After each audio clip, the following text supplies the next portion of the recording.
Doug, are you ready? Yeah. And you ready? Okay, then step first review. Let's have an order. All the Prime Minister, you have the party to be the first Here. Thank you very, very much, Madam Speaker. This most august House, both sides, amended for what's been an amazing weekend. So I haven't been this excited about running a case. I really believe in what we're going to talk about today. So let me give you a little bit of background. We're going to put you, Madam Speaker, members of this panel, as a single issue advocacy group of a constitutional right or a constitutional issue. So like you are something like, NARAL, or something like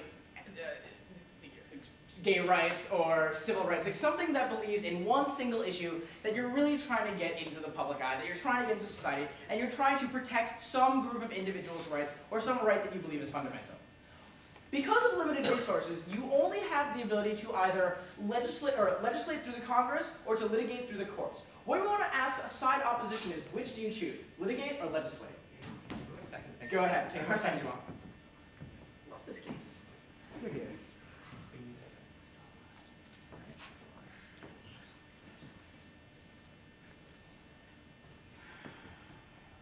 We'll litigate. Score! Okay. So I want to show you why they're drastically wrong and why you lose all forms of legitimacy when you decide to litigate, and why legislate is the correct way. Oh, wait. Dude, we said, I'm sorry, we're going to legislate, right? Yeah, I legislate. thought you said litigate. We did, but we meant legislate, I'm sorry. We're going to show you why you don't get any legitimacy and no chance of winning when you decide to legislate. Alright, so we're going to show you why litigation is the correct way to do this. The first thing we want to talk about is efficiency and effectiveness. What you need to realize is that litigation is contained in the courts, while legislation is contained in the mass public. What this means is that even if you believe in the idea of engendering political discourse, even if you believe in all these great ideas about the political democracy, what you have to understand is you don't really give expletive here, anything about whether or not you get this thing passed in the public eye. What you care about is that you have a substantial decision that some group in society is going to have some fundamental rights actually protected, and we think that's really important. But additionally, in litigation, you only have to convince a panel of expert judges. In the legislation, you have to convince hundreds of legislators and thousands upon thousands of people to actually believe in your movement and to contribute to your movement so that you can actually get the ball rolling. We think that's extremely hard. But additionally, successful litigation is better for organizations like yours. Why? Well, when you litigate, we see that the groups that litigate are often the ones that get the public interest. They're the ones that get the newspaper. ACLU wins historic court landmark battle. Like NARAL wins rights for women. What you don't see, however, is that happening in the legislature. Lieberman passes decision. Kerry passes decision. But you don't see the fact that the ACLU was instrumental in getting that into the Congress in the first place. What this means is that your group, which is as much as it's trying to fight for certain rights, you also want to make sure that you can protect those rights in the future. And when nobody knows that you're the one that actually did it in the first place, nobody's going to contribute to you in the future, and nobody's actually going to care in the future because they didn't know that you actually had any landmark battles, that you actually had any success in the past. But additionally, on our side of the house, you have funding for later cases because people care, and because there's precedent on our side of the house. On that side of the house, when a new administration comes in, or when another party takes control, whatever goals that you succeeded in passing get thrown out the window. You can have them just reverse your decision. But look at the courts. Historically, they're very, very kind of edgy about making sure that they keep precedent. They don't want to go ahead and reverse decisions. The fact that Lawrence was such an important landmark battle was because Lawrence was one of the first reversals of Supreme Court precedent in so long. Usually they just try to stick to precedent, and that's why we have more and more of a conservative courts. We realize that it's really important to make sure that the courts are the ones that actually establish precedent, and that you're not going to have some party coming in 4 years and overturning the work that you spent so many dollars and so many hours of effort and trying to get passed in the first place. The second thing you want to talk about, however, is the likelihood of success. Because you're a single-issue advocacy group. You believe in something that's probably not popular. You believe in something that is probably not supported by everyone in society. That's why it's not in law yet. That's why it's not codified. What this means is that there's a significant amount of people who are against you, which means that, one, you are going to mobilize them in fighting against you in the Congress, and that they're going to be talking to their senators, and they're going to be talking to their congressmen and trying to fight you. But additionally, now you have to get all of these people who you don't even know if they exist or believe in your cause to try to fight for you and to try to fund your efforts, which we don't think you're going to be able to do. It's extremely hard to mobilize American voters who aren't in the political elite because we are so apathetic, because we believe that our voices don't matter. In the courts, you have to consider the American Joe. You don't have to consider these practical concerns about funding or resources or about getting people to believe in your cause. All you have to do is to make sure that you can convince 5 out of 9 judges that you're right and that these rights ought to be fundamental. Hear, hear. Further, we believe that now in the courts, you change something now. You don't have to wait 4 years until it's put into place. You don't have to lobby for like 10 years. You don't have to do these things. When you have a court case, it's decided then. There's less of a lag time and more people are helped. But you disagree. But Neil, if you're talking about a case that goes all the way to the Supreme Court, don't those cases typically take years and years and years because of the judge's appeals process? Sure, there are lots of decisions that take a while to get to the courts, but the overwhelmingly, like the average of the amount of time that it takes to get these issues decided in the legislature is much longer because of the mobilization time. Because you can't mobilize hundreds of thousands of voters in a month, or in a year, or in 2 years. It takes a lot of time to get people behind some type of issue. The third thing we want to talk about finally is the idea of justice. Because the outcome of the litigation is likely to be better, because in the Congress you have compromise.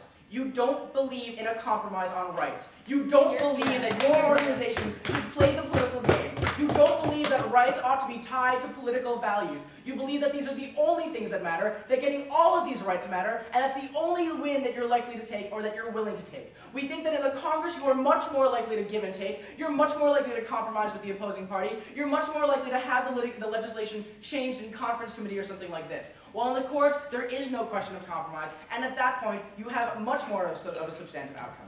But additionally, you shouldn't be compromising on issues of things like torture, or privacy, or equality, or things that we believe are fundamental rights, because rights shouldn't have that on the table. But the point of the Constitution and the point of fundamental rights as we believe them is that's what they are. We can compromise some things. We can compromise the amount of money we give to people on welfare. We can compromise the amount of money that we decide to give to public education. But we cannot, Madam Speaker, members of this panel, decide to compromise on the protection of fundamental rights. For all of those reasons, we propose.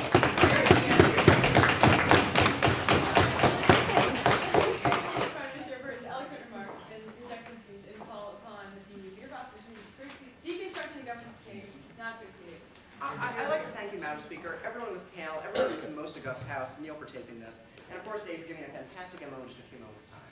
And before I get into the specific points that Neil brought up, I've got a couple of reasons of my own why you should actually go to the legislature and not to the courts and litigate your fundamental rights. The first thing I'm going to talk about is test cases. Understand that it's very difficult to get a test case that is particular to your issue, right? Understand that people who have been trying to challenge affirmative action have been waiting decades for the proper test case to come along so that they can challenge this in the courts. Because the problem is that every single case isn't just about one issue. A law can be just about affirmative action. A law can be just about race relations, or it can be just about women's rights or something like that. But a test case, when you're talking about a court case, actually involves all the particulars of that case. And because of that, if you want to set a clear precedent, if you want to be sure that this right is absolutely protected, and not protected just in cases which are very similar to the case that you were talking about, you have to get the proper case. And that can become very difficult, it can become very time-consuming. We would say is if you want to get legislative action, it's better to say exactly what you're going to do rather than being bound to particulars of the court. Sure. But Robert, the example you give us of affirmative action, the emphasis on that has been much more in the courts than such things like Grotter v. Bollinger and Bakke than in the federal government through the legislature, right?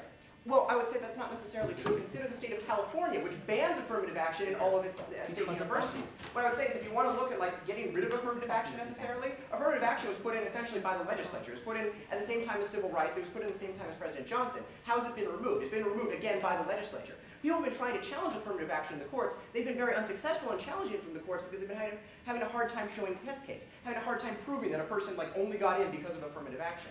I would say is because it's very difficult and time-consuming to do so, it's better that you should go for these for the legislature. The second thing I want to talk about is who exactly are you going to be lobbying in the courts? Because understand that lobbying the legislature is encouraged. It's allowed. In fact, there are people, like, they live on one street in Washington, they all lobby legislatures. Lobbying a judge is a crime, right? Like, I mean, come on, guys. How exactly are you going to get people to do this? What they're saying is it's hard to mobilize large numbers of people. What I would say is I think it's actually very difficult to necessarily like lobby judges. It's very hard to get people on your side, and it's not totally clear how you would go about challenging this in the courts, right? Like, let's say the court right now believes that like affirmative action is fantastic, like you should have it at the University of Michigan. How exactly would you go about changing this if you're a lobby group? Would you try to like lobby the president to have him put new people on the court? Or would you go to the individual court members and say, look, you know, I'll give you a couple $1,000s for your re-election campaign that you don't have? Right? Like, it's not totally clear exactly how you would go about this. With the legislature, at least there's a tried and true method. Maybe it's not the most effective method, but at least it's a path that you can go down. It's not totally clear exactly what they would do.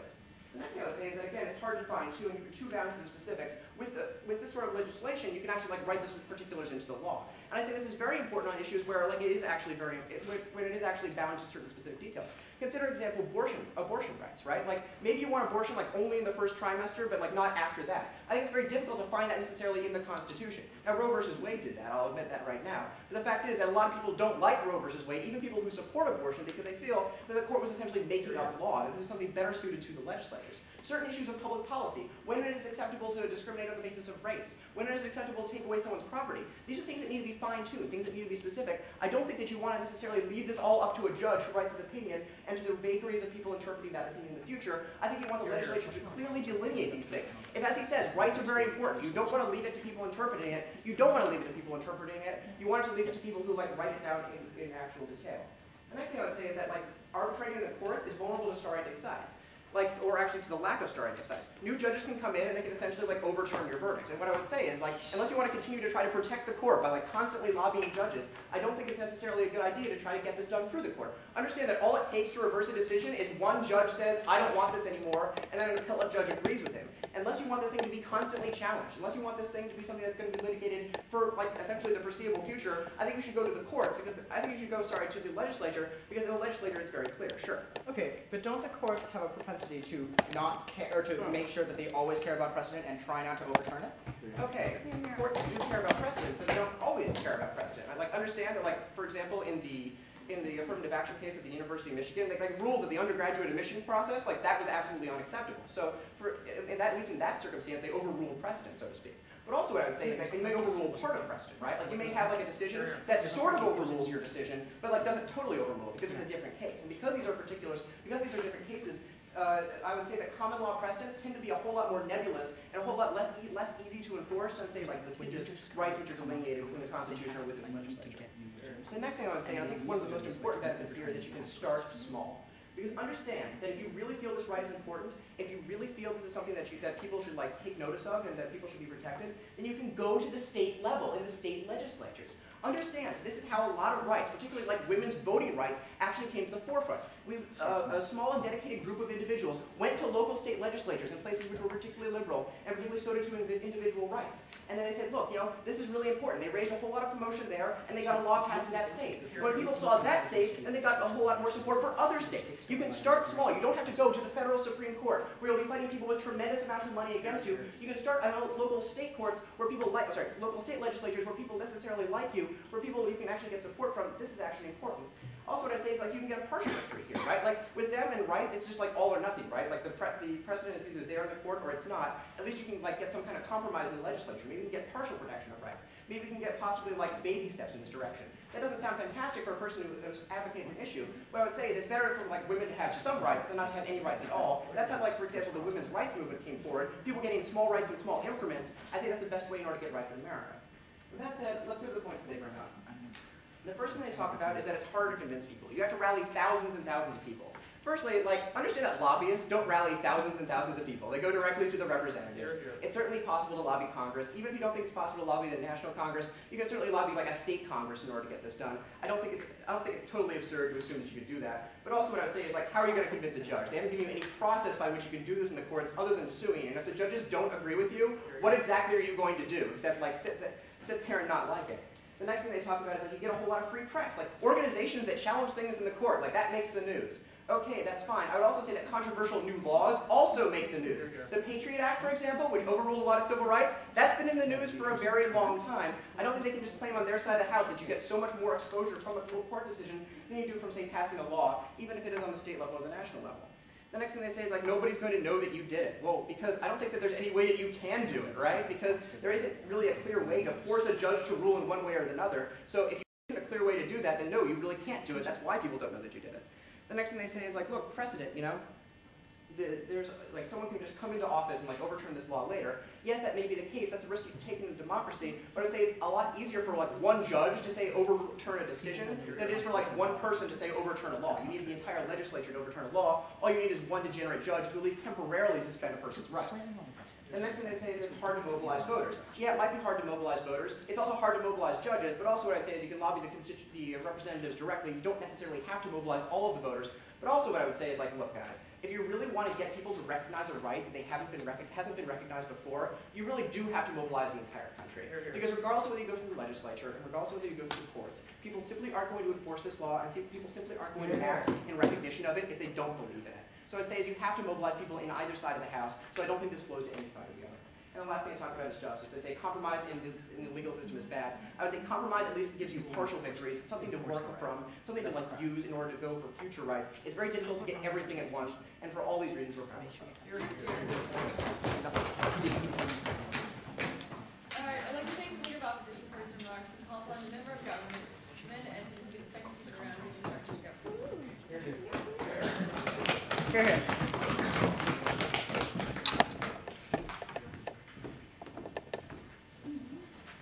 Thank you very much, Madam Speaker, members of this most august House, the panel, side opposition for I thought was a great opposition to our case, Neil, for debating with me this weekend. It's been a great time. I've had a whole lot of fun, and like just everyone for being here. So I just want to jump into what the leader of opposition started with, because essentially they've chosen the side of legislate, and they think that this is going to add more legitimacy to their cause and actually help their cause. But I think something that they actually miss very large on their side of the House is when you choose to legislate and start small, like they're proposing on their side of the House, you build up more opposition because you have more time to build up that opposition, right? If you're not just going through the courts, and say you're trying to do this on a state-by-state basis, I don't know, try and get civil unions if you start in Vermont. The moment this passes in the Vermont legislature, all of a sudden everyone mobilizes against it, and it makes it harder for you to pass it in the next state, because everyone in that state, everyone in the state who wants it, now goes to mobilize in other states. We think that's very problematic. You don't get that when you take it to the courts. It doesn't become like how many angry people who are just like against your cause because they don't believe in rights and they don't believe in your cause can convince their state legislatures. It actually becomes a matter of justice, where 7 people say, or like 5 out of 9 people say, whether or not they think that it's constitutional and you ought to have this right. If you start doing it step by step, and you do it just in the state legislature, you're going to mobilize all those like people against you during the civil rights movements. You're going to mobilize all the bigots who think and who are racist and things like that against you, and it's going to make it much more harder, much more difficult to pass it in the next state that you go to. We think that's very problematic, and I think something they essentially miss on their side of the House. They talk about test cases. They're like, it's really difficult to get test cases. So even if you're putting all your like resources into this one cause, it's going to be a while before a test case can get up there. Look, we recognize that it might take some time before it gets to the Supreme Court, but recognize there's also a large time lag on their side of the House. Also see that it oftentimes takes courts making decisions before legislatures will ever move on a politically hot issue, right? Because if there are a lot of people for and a lot of people against this issue, the legislatures aren't going to want to move unless there's someone else to legitimize their decision. If the courts come out in favor and then say, well, Brown v. Board of Education, we think separate but equal is like not something that involves like segregations in schools, then the legislature says, well, look, we have some precedent to act on. Now we're going to go and pass the civil rights movement. Like, recognize that you need the courts legitimate, especially when issues are politically hot and there are people for and against it. So yes, we admit on our side of the House that coming up with a test case and someone to bring to the Supreme Court, that might take time. But in the time that it takes, it will take even more additional time if you're going to go with that side of the House, especially if you're going state by state. If it dies in the first state, or if it passes in one state, it makes it much more difficult for it to become something that everybody has to follow. On our side of the House, everyone has to agree to this way. On their side of the House, gay people can only go to Vermont and sometimes Hawaii. What is the next thing they talk about? I don't remember what Hawaii said. They're weird. So the next thing they talk about is lobbying. They're like, well, you can lobby these politicians. You can't lobby judges. I think this is a really stupid point, right? How do you want to legitimize your cause? Be like, well, we were uber political, and we managed to like get the Democrats on our side, and we managed to split the population, and we managed to convince some people that it would be better for them electorally if they were to pass this sort of law, rather than say, look, this is something that's just. This is something that applies to everybody, beyond Democrats, beyond Republicans. It applies to everyone in the entire United States. You don't need to be able to lobby judges. That's the good thing about the judicial system. That's what makes the decision you get on our side of the House more legitimate than the decision you get on their side of the House. You don't agree. So what exactly are you proposing that you do though? Like if a judge doesn't agree with you, like how exactly do you get these people on your side? Like you can obviously lobby representatives to pass a law, but what exactly is your movement going to be doing in order to try to move the courts? Our movement, like, okay, basically what the movement does is says, look, we have this issue. We want to mobilize people behind this issue. We're going to take this court case and we're going to say, look, this is very important. We're going to have a lot of people rallying behind our issue at the courts, marching in favor of our issue, saying we believe that this is right. But what it comes down to is it's a a lot more based on the facts on our side of the house. We don't want some kind of a compromise. We think that it's something that's fundamental, a right that everybody should have, not something that ought to be compromised in the courts. We recognize that, yes, you can lobby people, but you're also not getting the legitimacy, something we talk about on case, for your group individually, but rather just for these specific politicians that end up passing it. And then it doesn't help your cause at all, and all the people who did hard work when it comes up and when it's overturned later on in the legislature. Something else that we talked about, like all these people, all their work would have gone to waste. Yes, you can't lobby, but you could still lobby like people behind you when you have a court case. You still had people marching in favor of Roe v. Wade, trying to protect women's rights, right? It wasn't like everyone was like, oh, well, there's a court case going on, we're just going to sit at home and watch it. No, people talked about it. It created discourse, and in the end, it was a legitimate decision because it wasn't an over-political decision. It was a decision based on rights that people should have. The next thing that they talk about is that really it's like hard to find in the Constitution, like the court can't really make up law. I think this is absolutely ridiculous, right? What they're proposing on their side of the house is that the law is based, like, essentially like the law is controlled by politics. And they're saying, well, the courts can't make this kind of law. That's not true. The court sets the precedent. The court says, look, there's this fundamental right that people should have. Law, essentially when they say that something is a fundamental right. Right? Because this happens all the time. Like, new judges come onto the court, and they're like, I really want to seem legitimate. I really want to seem like I can, like, interpret the Constitution.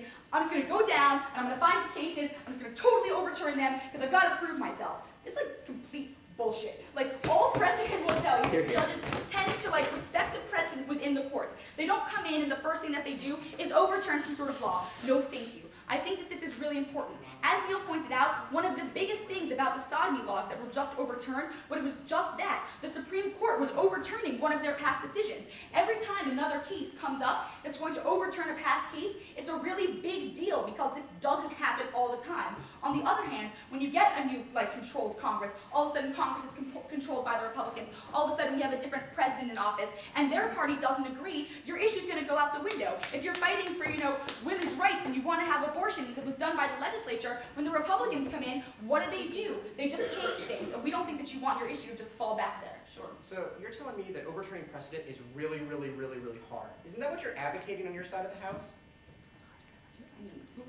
Right? We're advocating setting a precedent, right? We're saying we think that you ought to have a specific right. We're saying this is something that you don't have, something that hasn't been specifically, like, debated about. They talk about the affirmative action case. Recognize that what was brought before the courts, while they may think was overturning precedent, was actually a new case. It was a new issue in regards to affirmative action, the way the undergraduate situation was being handled. It wasn't an overturning of some past case that had occurred, but rather something new that was being brought to the courts. We're not overturning precedent on our side of the house, we're setting precedent. We're saying, we think this is a fundamental right. We think that women ought to have the right to decide what they want to do with their bodies. It wasn't like Roe v. Wade was overturning this. Roe v. Wade was deciding that women ought to have this specific right. And we think that's offensive. The next thing they talk about is just starting small. I think I've already addressed this and how this is actually going to hurt your movement more than it's going to help it. So I'm just going to move case side, because they don't actually spend any time on case. The first thing that we talk about is how it's more efficient and more effective. If you want to make change, if you want to keep your group of people mobilized and interested, you need to have sort of this change happen and happen quickly. We say it happens more quickly on our side of the house. On their side of the house, you could spend years lobbying. Clearly this is not going to be a very popular issue, and it's going to be very difficult for legislatures to decide and to be able to say, well, look, we're going to vote for this really hot potato kind of issue. It's going to take a lot of time. At least on our side of the house, you get a decision quicker, and you get a more permanent decision. We think it's more effective and more efficient, and they don't adequately address that on their side of the house, other than to say you can start with state congresses. Recognize that the state congress doesn't look to the other state congress for their precedent on what laws to pass, whereas courts do have to look at the precedent that's going to be set if you go with what's on our side of the house. We talk about the fact of precedent. They don't respond to this at all, except to say judges are going to overturn. Remember, doesn't happen all the time, happens very rarely, and if they're going to claim that it does happen on their side of the house, recognize it happens 10,000 times more often on what they're giving you on their side. We talk about the likelihood of success. We're like, it's probably not a popular issue. It's probably not going to be very successful if you put it into, the legislature if it's not popular. But if you actually do believe that it's a fundamental right and something that you should have, the probabilities of success within the courts with 9 people who are not controlled by these political parties to make this kind of decision and who are much more objective, you probably have a greater likelihood of success if you actually really believe in your cause. On their side of the house, they're going to get a compromise, and that's hard. We talk about the fact of justice. And here they just reiterate everything they said before and don't actually make any kind of new argument. And we think this is very problematic because what you want on our side of the house is justice. What you want for your issue is justice. And you're not going to get it on that side of the house if you have to compromise. If this is a really tenuous issue, if it's something that really is very controversial, the legislatures are going to try and soften the blow with their voters, especially because not all the voters in their state are of their party. They're going to want to sort of compromise and say, well, maybe can we throw in this about partial birth abortion, or maybe about the 5th week, or maybe about something like that, where it's going to sort of undermine rights that women have, or even in the civil rights movement, things such as that. We think it's very problematic that they're going to be able to compromise your issue just because of their political ties within the state. We think if you want justice, if you want things done effectively and efficiently, you vote for side vote. Here. All right, let's take the number of government partners. Thank you, Madam Speaker, for calling on me. Thank you, members of the panel, members of this most august House, for being here to listen to this round. Side government for an absolutely fantastic case. Like, this really is. It's wonderful. Everyone should have pounded for that as well. Thank you, Rob, for being here to debate with me. Gave a great speech earlier. He's going to give you another great speech later on. I want to start with an observation, which I guess you may as well label as an independent point, because everyone does anyway. What I want to say is that recognize the way in which the building process works on both sides of the house. On their side of the house, you bring a test case in front of a judge somewhere. It's probably in a state court somewhere. It's challenging a law, or perhaps it's a federal law. Either way, you start at the bottom, right? At that level, let's say you win. All right, you move up and you move up and you move up, and eventually you hit the Supreme Court, which is ultimately where you need to go in order to have any ruling that means anything at all. Because recognize, if you don't make it all the way to the Supreme Court, if you stop anywhere below and a judge disagrees with you, all of the work you've done goes to moot. Everything that you've done, everything you've invested in for lawyers and for making arguments is now gone. Because all of your building process on their side of the house doesn't build to anything. It steps in a ladder. But once you fall off the ladder, you're back on the ground again. What happens on our side of the house, though? If you convince a state congress somewhere to pass a law in favor of this, you got supporters somewhere in a state. You've got representatives in another state who represent people who have congressmen as well. As you build up, either through the state level or if you start at the national level, lobbying congressmen as well, you recognize that you're getting voters on your side. Every person you convince, every legislator you get on your side, helps you later on. When we say start small, we don't just mean convince the people on the local level to do it. We're saying, like, pass the law one piece at a time. Because every time you pass a piece, and I'll talk about their building of opposition arguments later, I'll take you later, Nate. Okay. I don't want to make you stand. Oh, okay. I want to finish up. Look, like, every time you convince someone, and every time you pass a part of this law, you build upon yourself. You may generate more opposition, but recognize that the part where you lose, at the part where you have opposition on their side of the house, where there's a judge who disagrees with you, you lose everything that you built up completely. At least on our side of the house, if you have a partial failure, if one of your laws doesn't get passed, you still have your supporters and your resources haven't been tossed down the drain. Let's talk about it. Do you have something to say, Neil? Let's go. No, don't worry about it. With that said, let's talk about what Rob says. Rob first says, look, test cases are finicky little creatures, right? You might not get the test case you want and spend all of your money pushing it all the way to the Supreme Court, and then the ruling you get doesn't prove the right that you wanted.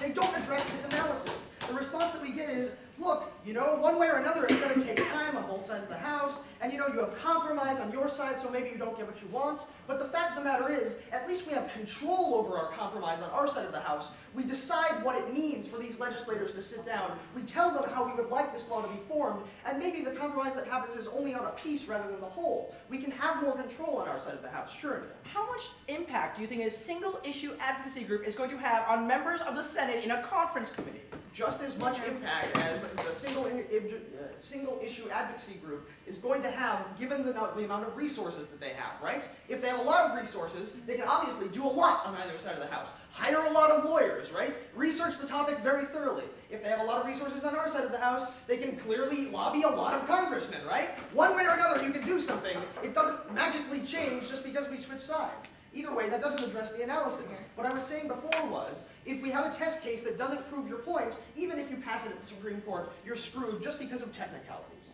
In any case, moving on. The next thing that they say is, that we talk about is the idea of who do you lobby. Obviously, one of the problems here is the fact that when you lobby a legislature, it's clear what you're doing. On their side of the house, all they can do is hire lawyers to research topics and hope they can come up with the best argument. But as Rob correctly points out, and Amanda doesn't really respond to, is if they just don't buy your argument, right? Like Roe v. Wade was kind of weird, right? You had to have a special judge to buy the Roe v. Wade logic. They had to actually want this issue to be passed in order for it to get through. Like, if it was the Roe v. Wade logic, but in another dress for another issue, and they just didn't agree with it, no matter how hard you try, you're done there, right? You can't get any further. But at least with us, you can convince them simply by virtue of the fact that you have supporters to do something. If it's popular, you can get it passed, rather than you have to make some guy agree with you. So the next thing that we talk about is the idea of the fact that the particulars of legislation are going to be easier to hammer out than the particulars of a test case. This is related. But firstly, what we would like to say, but additionally, the only response that we get here is the idea that, look, like, the only thing she picks on is the idea that new judges can change their mind. While we may say that the particulars can be different on both sides, oh, but if a judge can come and change their mind, Amanda just makes fun of this, that's just ridiculous. Understand that we're not talking about overturning the whole law necessarily. A lot of the time what happens is a judge comes along later and says, this ruling is mostly good, most of the things are agreed, but we'll partially overrule this part, right? The undergraduate system of affirmative action in University of Michigan is not okay. We'll overrule that. The details are what matter. And more importantly, when it's a broad decision that you have to cover a lot of things, the interpretation becomes very nebulous in the future. In the future, you can't lobby like the Congress again, or the people who are enforcing the law in order to decide how it's done. Once you have a decision on your hands, it's just up to the future judges to decide how it's enforced. It's up to the people to just arbitrarily interpret it. We think this is problematic because you don't have any control over it at that point either. Last thing we've talked about is the idea of how you can start small. In addition to what I said before, that you building on yourself is actually productive and you don't lose all your resources that you've invested into this once you encounter a setback. We also say that you recognize that you can have partial successes that you can't have that have effect on their side of the house. When you pass a law in a local level, it is in effect in that area. You have granted some people rights that they didn't have before, that you care about. On their side of the house, if you won one court battle, it means one man, one person, or one group is now benefited by that particular court decision. I think that what you have to have then is everyone, in order for something to actually happen, you need to actually push it all the way to the top for it to be universally applicable. Just winning at the local level doesn't allow you to do anything for the people in general. It only allows you to do something if you win your battle in totality. Let's go case side. The first thing that they talk about is the idea of how the courts are just, they say that, look, a lot of the time these are unpopular topics and you have to convince a lot of people in order to do this. We say that, look, at least you can start small so you don't have to convince everyone at once. And the only real response to this is that it's still just faster if you go through the courts. I really don't buy that, and I don't think we've gotten analysis as to why it is faster to litigate than it is to convince people. Like, you can pass a law really fast if everyone agrees, right? Like, let's say we pick an issue that for some reason there aren't rights about right now. There's a degenerate case in here where you go, look, there's no right for this particular thing, and everyone agrees there should be a right for it. Then you go to Congress, and Congress goes, yeah, obviously we agree with you. There should be a law protecting this right. The bill gets passed really fast. Likewise, on their side of the house, there could be, likewise that it can take a really long time, it can also take a long time on their side of the house, in that if you have to convince everyone every step of the way and construct all different test cases to make sure you cover all of the different parts of whatever it is that you're talking about, it could take decades in order to actually cover the objectives that you want. Well, the next thing that we talk about is the idea of how debate in Congress, bringing issues to the forefront and getting popularity is better for our side of the house because of the fact that we can work incrementally. They say that, look, you're just going to build opposition to yourself. And also, at least you have objective judges making decisions on their side. I think that, firstly, objective judges aren't useful to you if their brand of objectivity doesn't agree with what you're arguing for. Like we said before, it's hard to convince someone that you're right. It's very easy to convince someone that it's in their interest to pass a law. I think this is bad for you if what you ultimately want to do is achieve your purposes. Secondly, we also say that, look, like debating Congress, all of these things generate discussion. We don't know whether it's going to be good or bad. It may polarize people. People may be apathetic. I don't think this flows either way. I think it's pretty clear, though, that either way, if you're having people supporting something, it's better for it to be in the forefront for us, because that helps us discuss the issue and eventually come to some sort of resolution, a partial protection of rights, rather than on their side of the house where you have nothing at all. The second thing they talk about is the likelihood of success. They say, look, you need to mobilize a lot of voters no matter what. You have a problem. As we say again, look, you can incrementally go about this. You can have it passed in localities. You can also lobby for parts of these things that you want to be protected as you go along. The only response that we really get is that, look, like they say that no matter what, you're going to piss people off in this process. As I said before, I don't see why that's necessarily bad for us. At least it brings it into the forefront. It allows us to make more action about it. The last thing they talk about is justice. They say, look, compromise is just bad. I don't think that they're immune to compromise either on their side of the house. Recognize that judges have partial decisions all the time. They strike down parts of laws. the decision that they make about the test case may not be applicable to everyone you want to protect. In a lot of cases, it just doesn't help you to push it, or in a lot of cases, if you fail anywhere along the line, it doesn't help anyone at all, because then your decisions are completely moot. Recognize that you have to go all the way to the Supreme Court in order to cover everyone for anything. And for all of these reasons, we're very proud of you. All right, I'd like to thank the member of opposition and call once again upon the leader of opposition, first of all. I'd like to thank you, Madam Speaker, everyone on the panel, everyone in this most august House, of course, Dave, for a fantastic memo, just as I promised, and the good friends here on site government for a very interesting case. Now, before I get into my points of crystallization, I have just a little bit of an overview here, because I want to be totally clear on what we're talking about.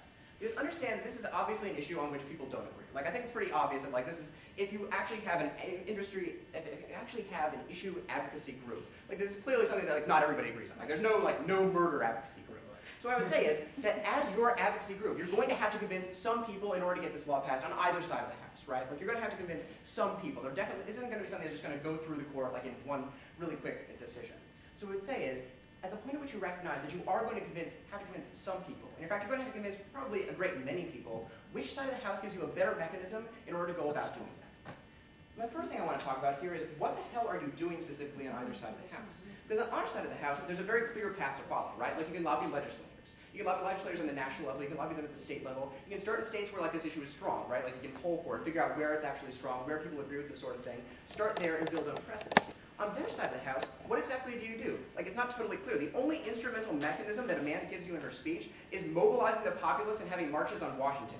I would submit to you, Madam Speaker, that, like, the legislators who have to, like, respond to those voters who are marching on Washington are probably more likely to respond to a march on Washington than those Supreme Court justices who are elected for life.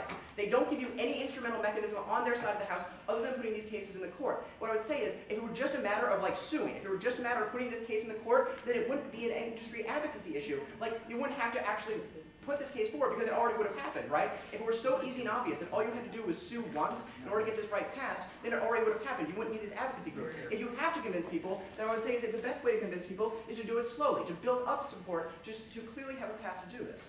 The second thing I want to talk about here is how do people get rights within the United States? Well, how have they in the past? If you look at the civil rights movement, if you look at the women's rights movement, they do so gradually, with little steps. Understand, Madam Speaker, that you're going to have to convince the vast majority of the populace on either side of the House. And people don't change fundamental views overnight. It would be fantastic if I could eliminate racism tomorrow with one Supreme Court decision. It would be fantastic if I could eliminate sexism tomorrow with one Supreme Court decision. But it actually takes quite a while. Consider how the death penalty has occurred in the United States, how the evolution of this issue has happened. First, a couple states pass a moratorium. Then some more states pass a moratorium.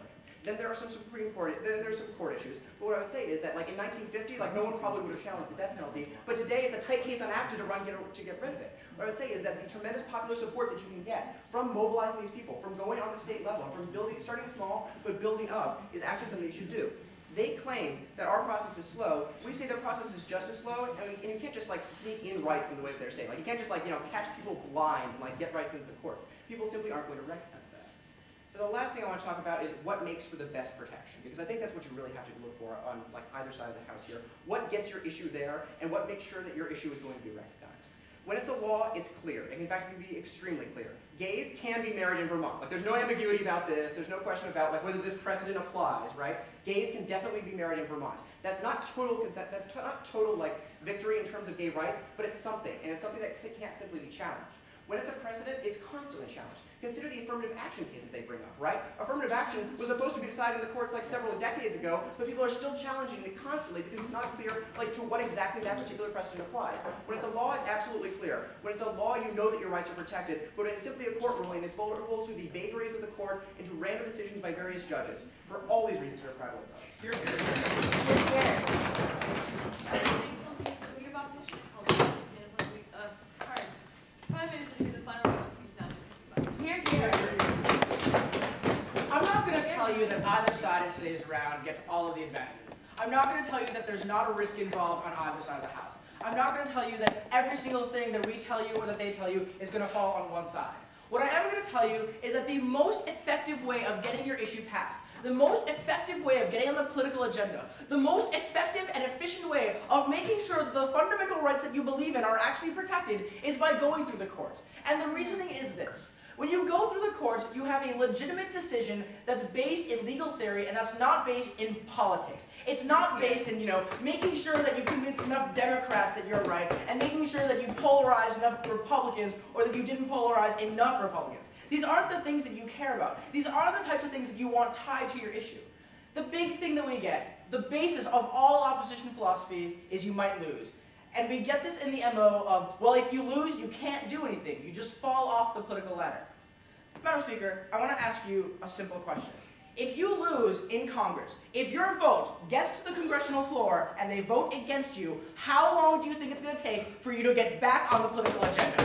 If you lose once, you're not getting back up there, and they can't advocate on that side of the House that you can do it incrementally. Because Amanda gives you a stunning piece of analysis in her member of government speech. She tells you when you start small, you spur opposition. When you start small in Vermont and get gay unions there, you're going to have all hell of the conservatives going against you in every state you try to get this on.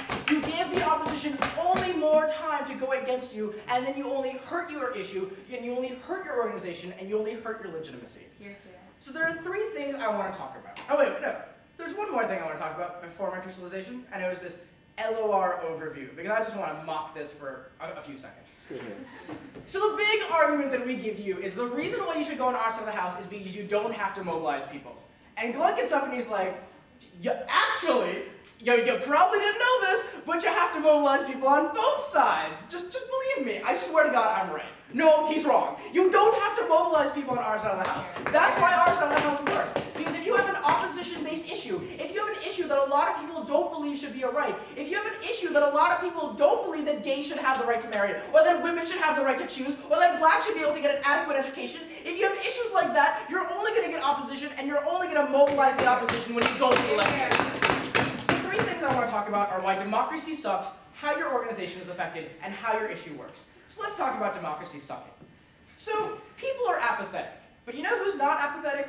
People who really hate the people you're trying to work for. You know who's not apathetic? People who really hate people like me, or like Amanda, or like people who have a darker skin tone than I do. These people who live in states that end in Mississippi or Alabama, these are the people. These are the people who are going to be working against you. The crazy conservative coalition is not going to be like, so there are all these gay guys who want to get the right to marry. Let's not deal with it, even though we hope that they all die in hell. Let's not really care about it. Let's not expend huge amounts of resources trying to oppose them. No, obviously they're going to oppose you at every turn. And when they say start small on that side, the only thing that's going to happen is you're only going to incent more opposition. You're only going to have more opposition to your cause. These two believe that you're working in a power vacuum. They believe that for some reason, it's only you working against a neutral audience, and that all you have to do is convince them. Madam Speaker, members of this panel, let's put this issue at rest. You are not working in a vacuum. You are not working against neutral people. You are voting against people who don't believe in your cause and will fight against you. In the courts, you do not have that issue. In the courts, you do not have an opposition. You only have an impartial set of jurors who are there to decide whether or not your issue warrants protection. Judges are politically viable, or not politically viable, unlike the legislature. In the legislature, you know what happens? Laws are repealed. And they try to do the same thing that they did with the mobilization point. They try to say that repealing works on both sides.